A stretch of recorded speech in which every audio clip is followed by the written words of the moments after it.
Hello AP Stats Cats, I'm sorry that I'm not able to be with you today, but I wanted to lead you through our notes. So feel free to try the notes first on your own and then come back and watch this, or watch this first and then take the notes, or do both at the same time, whatever works best for you. Please know that you can go ahead and pause this whenever you need to and rewind as you see fit. So just as a review from yesterday or Monday, depending on which class you're in, when we're talking about the confidence intervals for proportions, what we're really trying to do is to determine a range of numbers in which the population proportion would sit. So we don't know what the population proportion is. What we do instead is we take a well-designed sample, aka one that is random, independent, and large enough, and we use it, give or take a little bit, which is our margin of error, and that creates the confidence interval. So in this particular case, it says, imagine that you took a large random independent sample of M&M candies and wanted to estimate the true proportion of green M&Ms based on this sample. You find that your sample proportion is 0.11 with a standard deviation of 0.015. The 95% confidence interval has the following approximate boundaries: lower of 0.11 minus 2 times 0.015, and upper 0.11 plus 2 times 0.015. Now, as we talked about in class on Monday or Tuesday, the 2 really is a generalized number. It should be 1.96. So better to think 1.96 instead of 2, but honestly, the idea is still the same thing that we've been talking about. Okay, so sorry, I'm not sure what happened to the highlighting there, but let's go ahead. So when we think about this, 1.96 times 0.015, that's what makes our margin of error. So this part right here is the margin of error. So that's what we are, that's what we are going to add and subtract to the p-hat every time. There is that margin of error right here as well. So when you do the calculations for a 95% confidence interval, that means we're using the C, or confidence level, of 0.95. That's how we knew that our Z star, the upper critical value, which is how many standard deviations are we willing to go out, is 1.960. So do that, you get the confidence interval of 0.0806 to 0.1394. This works really well if you do the calculations by hand, not as well if you work on them on the calculator, because remember, in the calculator, they ask you for your X and your N. We don't know the sample size here. We don't know the X. We can't go backwards and create this as into a fraction. I mean, technically, yes, 0.11 is 11/100ths, but it's also 22/200ths. You know, we can't just kind of make that up. So I would recommend doing this one by hand. All right, as we're going through, when we find out, you know, the answer to the question, what is the margin of error? That's that 1.96 times 0.015, otherwise known as 0.0294. And our critical value, Z star, is 1.96. And that's true for any confidence interval that has a 95% confidence level. So if we were to go ahead and put this into context, we could say that we are 95% confident that the true proportion of green M&Ms is between 0.0806 and 0.1394. Whoops, sorry about that, everybody. Let's fix that a minute. There we go. That's better. So we could say it that way. We could also say we are 95% confident that the interval from 0.0806 to 0.1394 captures the true proportion of green M&Ms. Basically, we're trying to locate the population proportion, so we're giving you a range in which to find it. But either of these options, in terms of your wording, would be just fine. Now, we also talked yesterday, or day one, whenever that was, about your confidence level and what happens as the confidence increases. So what if we wanted to be 99% confident instead of 95% confident? Well, if we're 99% confident that we actually have the true population proportion within our grasp, that means we must have looked farther. We must have cast a wider net. So in order for that to happen, we have to widen our search, which means we have increased confidence. That also increases our margin of error. So hopefully that helps. I'm going to pause this so you can take a second, see if there's anything you need to go back and check, and then I'll see you on the next page. All right, hello, here's page 2 of our notes. I'm not going to read this all to you. You can take a moment and read it yourself. This is just a little more of the concept of what a confidence interval means, where the formulas came from, etc. And so you can go through and read this at your convenience. Keep in mind you have your confidence interval formula right here. It is the sample value, in this case a p-hat, plus or minus the margin of error, which is the combination, the product of your z star, upper critical value, times the standard deviation of that sample value. So in this case, square root of p-hat q-hat over n.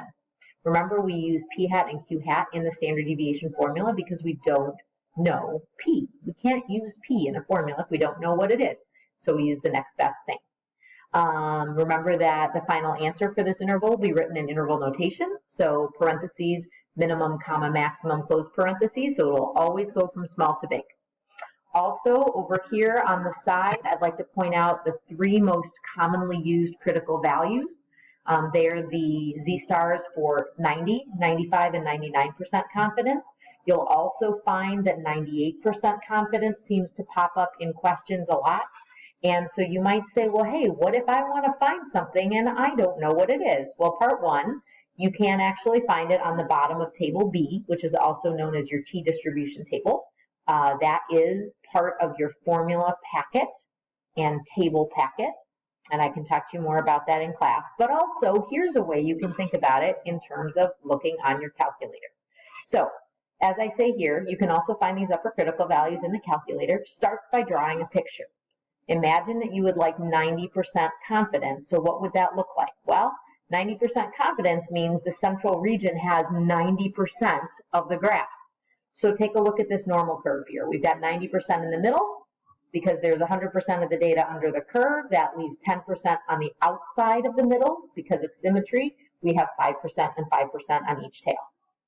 So from there, we should be able to go backwards, not using the normal CDF, but the inverse norm to find either of these Z values. So you could either think about focusing here on the left tail and say, we're looking for inverse norm of 0.05. And inverse norm, by the way, is found just underneath normal CDF. So second bars and then option 3. You would put in the area to the left of 0.05. And that will return Z equals negative 1.645. That is what we call the lower critical value because it's the critical value to the left of center. On the other hand, we could figure out this second boundary, which I'm going to go ahead and highlight here with this purple dotted line. That really separates 95% of the data from the left, 90 in the middle plus 5 on the left tail, as compared to the 5% on the right. So therefore, we would use inverse norm of 0.95, comma 0, comma 1. So this is 0.95 of the area to the left. Now, some of you might have different prompts on your calculators where it asks you left and center and right.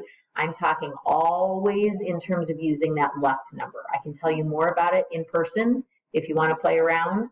I'm just giving you the instruction based on keeping that default marker at left. So if 95% of the data is to the left of our Z star, then that means we have a 1.645 upper critical value. That is the same thing that we have if you look up above on this sheet for the 90% confidence level leading you to an upper critical value of 1.645. So you can find the information that way if you choose. I'm hoping that that makes sense. Also that the Z1 and the Z2 on this document are opposites of one another because they should be equidistant from the middle.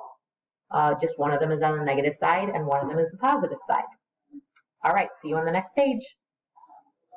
All right, hello, just to highlight a few more things, remember your margin of error is the second part of the confidence interval. It's the part that you add or subtract to the sample value. In this case, it's Z star times the square root of P hat Q hat over N. Keep in mind that as your confidence level increases, that means that your Z star will increase, so the entire margin of error will increase. Higher confidence means more variability because you're willing to look out farther in terms of distance from your sample mean or sample proportion in this case. As your sample size increases, you should have more accuracy to your data, so your error should decrease. The margin of error decreases as a result based on the concept, but also if you look at it in terms of the calculations, if you're dividing by a bigger and bigger number, you should end up with a smaller answer. So hopefully that makes sense, that confidence level increases lead to margin of error that increases, and sample size increases lead to margin of errors that decrease. Underneath here, I also have some additional information about the conditions to check. You'll see that these look very, very familiar to what we've done before. Keep in mind, you still need to make sure that your sample is random and independent and large enough. However, now we don't really get to make a choice. We have to write down both parts. Do we believe that the data are independent? Well, think about it the opposite direction. Is there any reason why we think that it isn't? If you can, it's kind of like speak up now or forever hold your peace. If you can't think of a reason, then go ahead and say that we're assuming that they're independent, and that's good enough. We're saying, okay, move it on. We still want to talk about that 10% condition so that our population is greater than or equal to 10 times our sample size. That we talked about a little bit in the last chapter, and now we want to write it down again. I realize you may not be the expert on whatever the population is in context. I'm not either. We still want to say that this is important to note in order to proceed. And then in terms of our sample is large enough condition, notice we are now checking NP hat and NQ hat. Why? Because we don't know P. If we don't know P, we can't plug it in. Remember, we said that on the last page. So we have to check the P and the Q that we have, which is P hat and Q hat.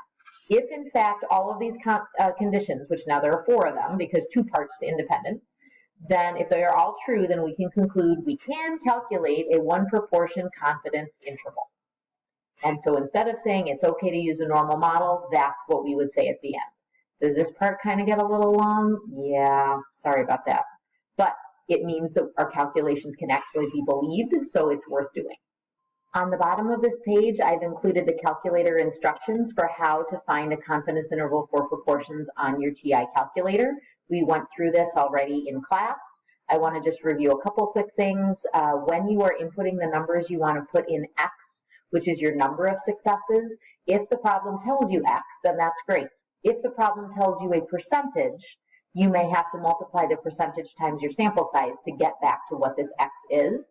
If it turns out that that is an integer, then you're home free. If it turns out, however, that you're trying to find 33% of 47, and that number is not an integer, you need to round. And I would say round to the closest integer. It's going to be slightly off, but it's going to be better than having to do it all by hand. Of course, you're always welcome to do it by hand, but that will allow you to actually carry through in your calculator. Otherwise, the calculator will give you a nasty error and will say we cannot do this. All right, last but not least, on the next page, I have a sample problem for you. So why don't you take a moment to read through it. Notice that I started it for you. I wrote down your conditions. Go ahead and see if you can find the confidence interval, and I'll meet you back here in a second. Hello there. So let's go ahead and walk through these calculator steps. If you go to Stat and other word to Tests, you want to make sure to either scroll up or go to Alpha and then A to get to the one prop Z int. Here we had 29% of a sample of size 50. So I'm going to multiply 0.29 times 50, and that will become my X. Notice I press it, I type it in there. When I press enter, it gives me a number. Unfortunately, that is not an integer, so I'm going to have to go back up and round it. I'll round it up to 15. That's 15 out of 50. I know it's not perfect, but it's close enough. Our confidence level in this case is 0.90. It's a 90% confidence interval. When we go to calculate, you should see this as your answer. Now, granted, if you rounded down to 14 instead of 15, your answer will be slightly different. But this is good enough if you're using the calculator. If you choose instead to go ahead and do the work by hand, I will show you on the other page what your final answer should be. For those of you who want to do the calculations by hand, you'll see my work here in black and then final answer in red. If you zoom over to the calculator, you'll see where I went ahead and typed in the numbers to find the confidence intervals margin of error, which is 0.064. Then I took 0.29 plus and minus those values to get my final lower boundary of 0.226 and upper boundary of 0.354. Which again brings us to the final confidence interval that I wrote here in red. After that, I went ahead and I concluded this in words, in context. Yes, that is part of the expectation. So please pick one of those wordings, whichever way we're looking at it. We again are trying to find the true proportion of purple Skittles. Have a great day, and I will see you next time.